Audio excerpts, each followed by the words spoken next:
Hey everybody, this is ToJo along with, Psyko Br3ak. and today we're going to talk about the movie The Suicide Squad that came out this year. In fact, it came out Friday. Yep. So it ended up being a better movie than what we thought it was going to be. But let's talk about some of the difference between the original movie Suicide Squad versus the new movie The Suicide Squad. Okay, so like with the Suicide Squad, the first one, basically there was a lot more at stake.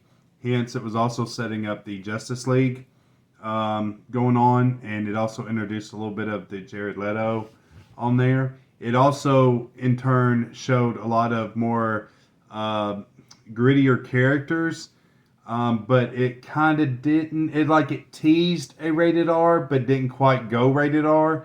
Yes. There was no moments where you were like, OMG, blood, guts, and gore. It kind of was very teased it, but nothing really ever happened on the first one. Whereas the Suicide Squad, man, they show tits on there. Yeah. They show ass on there. I mean, honestly, it earned its rated R on there, and very gruesome. Like it was like a slaughterhouse massacre on this one. Like, you got to see fatalities everywhere. Yes. It was really good. The other thing is, though, too, is that compared to the first one, this had a well thought out plot. And because of the director that did Guardians of the Galaxy, they actually did better explaining of the characters. You actually feel for the characters more. Some of them are even as crazy as the Weasel, which to me, I actually liked the Weasel. I thought he was actually cool, and that was the first. Yeah, one. that's one of the obscure comic book characters that you get to see in this new version. Yep. Yeah. And Nathan Fillion plays I think that's his name. Is it Nathan?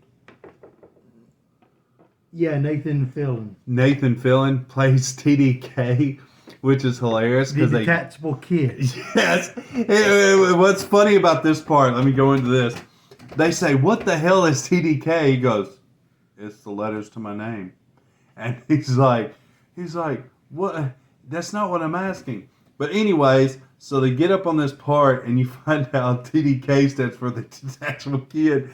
And what he does is he gets up on this beach, and he goes like this, and his arm detaches. And it looks so generic. And he's just sitting there going, but to the enemies, he's just doing this.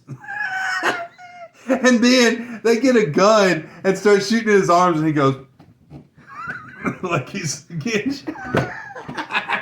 That was a very comical thing. Mm-hmm. Also, what was so funny is this is at the beginning of the movie for the most part, when they just got to where they were going and everything. The character of the Weasel, whenever everybody jumped out of the airplane into the ocean, nobody checked to make sure the Weasel could swim. So the Weasel, they pretty much said, was dead. Comes to find out, at the end of the movie, Weasel was not so dead. Yeah, that was.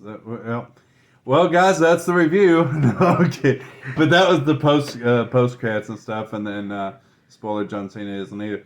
But the thing is of the movie, though, the enemy on this was originally going to be Superman, but they changed it to be Starfish, and no, not Limp Bizkit's bad liquid chocolate Starfish with chocolate flavored hot dog water. Or whatever it's called. But so this starfish is an alien that happens to shoot little bitty aliens of little tiny stars out of its armpits, and it attaches to their face. It attaches to people's face, kills them, and they become an extension of starfish. Yep.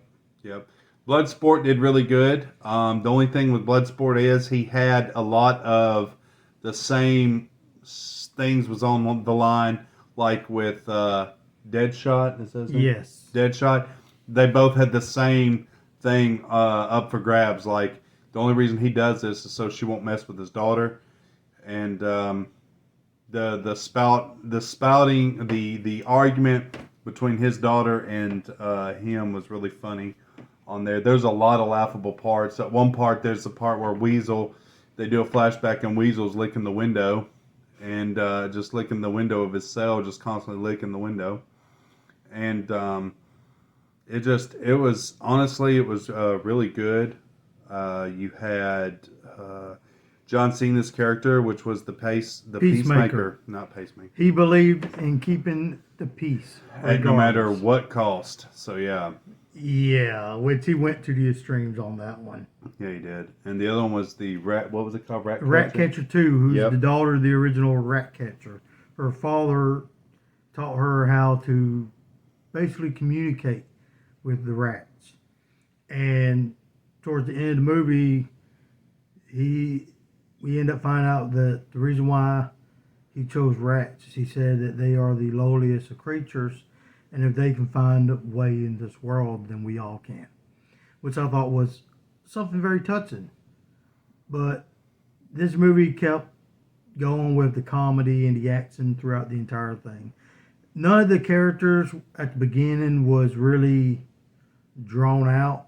You got to learn more about them as time went on in the movie, which is what I thought made it better, because you got to fall in love with the characters and be able to actually root for those characters. Polka Dot Man, another obscure character from the comics. He had a galactic virus that his mother put in him, basically because he wanted to make her kids superheroes. In the end, he was a superhero. But the galactic virus made it to where he would shoot out polka dots through some wristbands on his wrist. And if he wasn't able to spell polka dots 2 times a day at least, he would end up dying from it. But one of the funniest things was seeing Sylvester Stallone as King Shark. Yeah, that was pretty cool. King Shark on there. There's a scene on there where they're doing this covert operation and stuff, and it's at the very beginning, and they're doing this, and King They're Shark, trying to rescue Rick Flag at the time. Rick Flag, yeah, not Ric Flair. But yeah, they're trying to rescue Rick Flag, and they pretty much end up annihilating this base. Come to find out, the base that they just annihilated was the freedom fighters that they were supposed to join up with. Yeah, but King Shark just came up from behind the guy and just eats him. Yeah, this movie though, it's really cool. One of the cool things that I liked about this is it actually showed what happens if you disobey the lady on there. Yeah, you actually got to see the bombs detonate, which was cool. So you actually got to see that. All in all, though, probably one of the coolest scenes was seeing the fight scene. There was plenty of good fight scenes in there.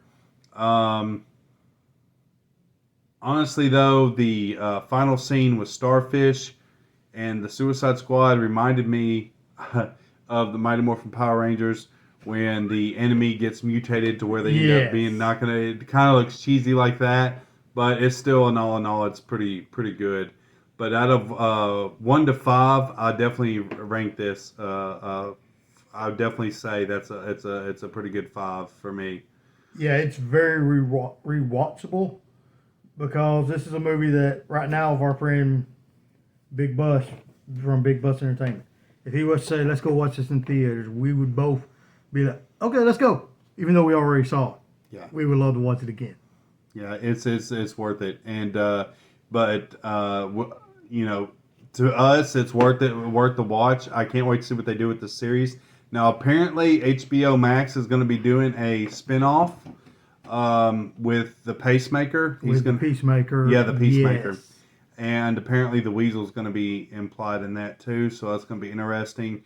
So this seems like they're going to kind of do the same thing of what Disney did with the Marvel. I'm just hoping they don't do so much out there that it kind of oversaturates. Yeah, because Disney's kind of diluted the Marvel universe too much. Yeah, to the point that they're kind of bleeding it dry, but that's what they do best.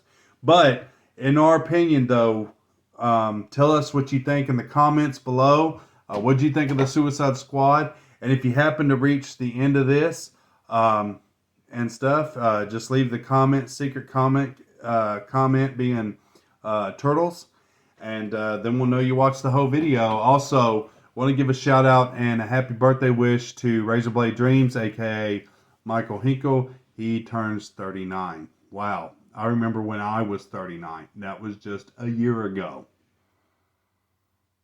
Really? Yeah. All right, guys. Rate, comment, subscribe, and as always, Break every chain. all right, holla at you later, Gators.